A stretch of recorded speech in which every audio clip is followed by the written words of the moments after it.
Welcome to my YouTube channel Reno Lawalata.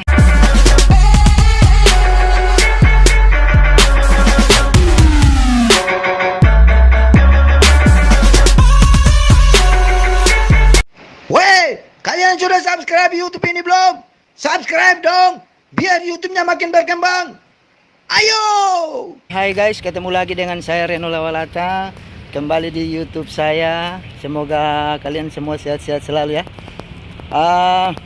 Sore hari ini saya lagi sedikit melatih kaki untuk berjalan-jalan, dan di kali ini saya akan menceritakan tentang beberapa waktu lalu, beberapa pekan ini, termasuk baru saja terjadi, katanya ada saudara-saudara ojol dengan DC di Bandung ada permasalahan lagi.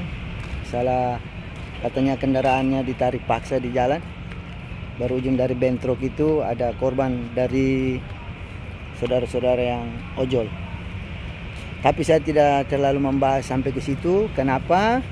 Karena saya tidak tahu kronologisnya seperti apa. Cuma di sini saya kepengen cerita sedikit ini melalui pandangan saya, melalui kacamata saya, ya, bukan pandangan hukum, karena saya tidak sekolah hukum, saya bukan sarjana hukum. Jadi begini guys, kembali lagi ke kesadaran kita sih masing-masing antara konsumen dengan DC-nya gitu loh.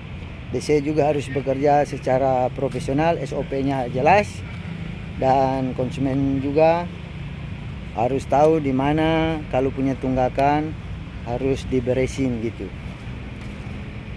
Banyak yang bilang bahwa profesi DC ini adalah preman gitu. Ya, kalian juga harus lihat gitu loh, profesi ini bukan profesi sebagai seorang preman, karena DC itu semua dianjurkan sertifikasi OJK gitu loh. Jadi tahu dulu prosedur yang ada di leasing gitu, karena prosedur yang ada di leasing itu secara kontrak awal itu udah ada perjanjian kan antara konsumen dengan pihak leasing gitu. Jadi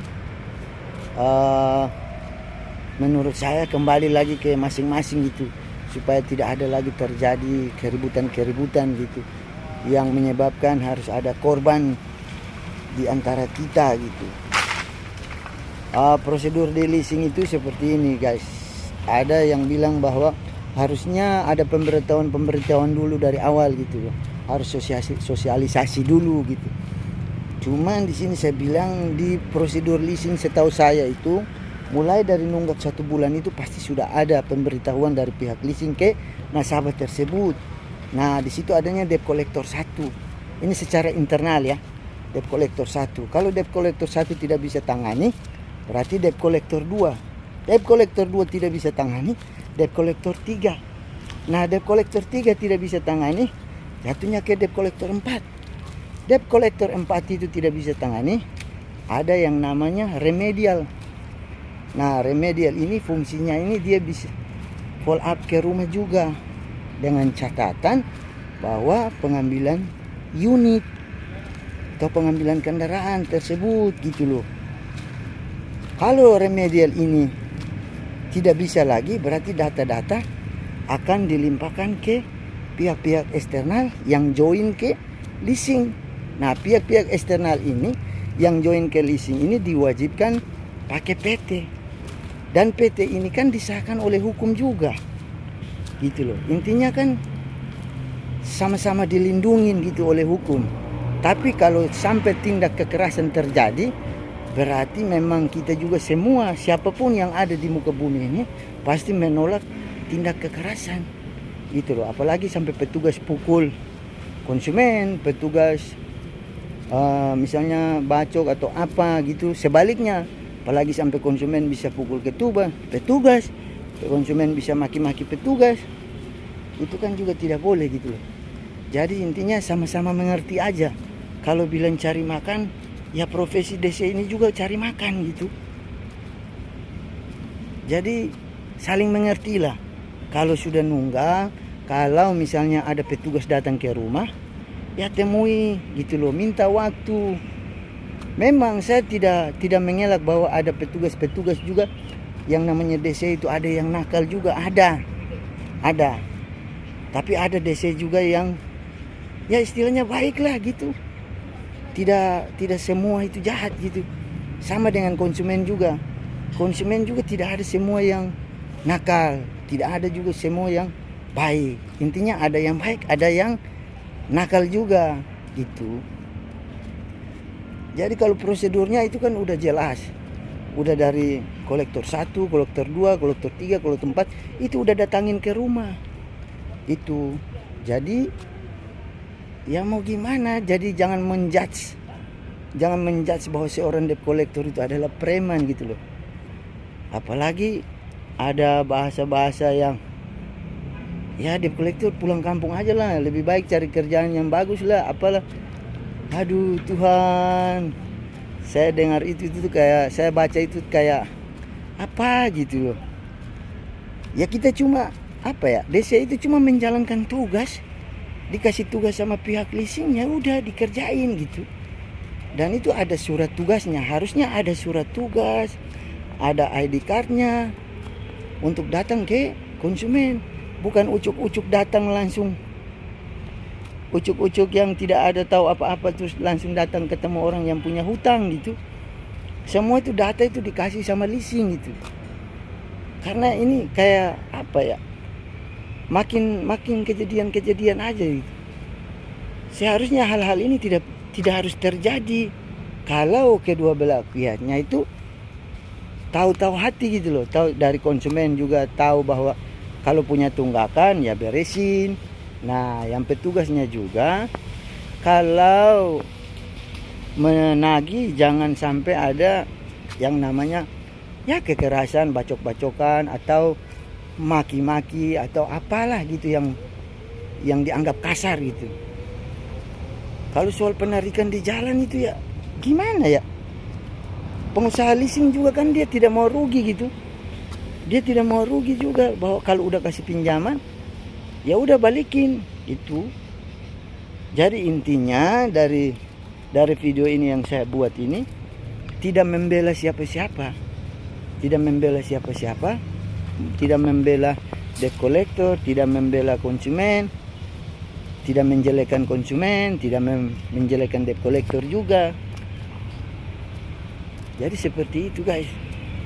Jadi tolonglah, itu prosedur di leasing itu pahamin dulu loh. Kalau memang acuannya kayak putusan-putusan MK atau apa ya kita gimana ya, agak sedikit rancu sih sebenarnya. Makanya saya juga sebenarnya juga bingung gitu dengan kejadian. Kok sampai bisa kejadian kayak begini gitu. Seakan-akan apa ya, debt collector itu penjahat lah, preman lah, yang berdarah dingin, yang tidak memikirkan nasabah. Terus ada yang bilang kalian tidak pikirkah kalian merampas barang orang, tidak pikir anak istrinya, tidak pikir keluarganya. Ya gimana ya, itu kan tugas yang dikasih sama leasing dan sesuai dengan kontrak awal konsumen dengan pihak leasingnya. Jadi kalau ada yang bilang saya berhutang di leasing, kenapa kau yang tagih? Ya iya memang berhutang ke leasing, tapi leasing kasih debt collector yang tagih, kan itu haknya dia juga mau kasih siapa yang nagih gitu. Tapi dengan prosedur hukum yang berjalan di Indonesia gitu, tidak seenaknya juga. Kalau bilang debt collector ini ilegal lah, preman lah, kenapa mereka disertifikasi oleh OJK? Semua debt collector yang internal maupun eksternal itu wajib disertifikasi oleh OJK. Berarti secara hukum kan jelas gitu. Jadi dari masalah-masalah yang terjadi beberapa pekan ini termasuk yang di Bandung, saya cuma bisa mendoakan supaya permasalahan ini cepat selesai. Dan ya kalau bisa damai. Tapi kalau misalnya proses hukum mau berjalan, ya bagi saya ya silakan aja, karena itu kan pihak yang berwenang, pihak yang berwajib, yang punya tanggung jawab dari semua itu, karena sudah ada tindak kriminal di situ menurut yang saya lihat di video-video yang beredar di media sosial begitu. Jadi cuma pentingnya dari video ini saya buat ya cuma mau menghimbaukan bahwa dua-duanya sama-sama tahu diri lah, dua-duanya tahu hati. Debt collector juga tahu bahwa ya saya harus kerja sesuai SOP, tidak boleh kasar, tidak boleh segala macam yang sudah dihimbaukan oleh aparat negara atau aparat hukum. Nah, konsumennya juga tahu-tahu lah kalau punya kendaraan hutang segera diberesin gitu loh. Kalau ada petugas yang datang, jangan kabur-kaburan. Masalahnya nanti kalau misalnya dilimpahkan pihak leasing kasih ke eksternal di jalan, jadinya ribut lagi. Gitu aja sih sebenarnya. Oke guys, terima kasih banyak. Jangan lupa subscribe, like, dan komen video saya ini.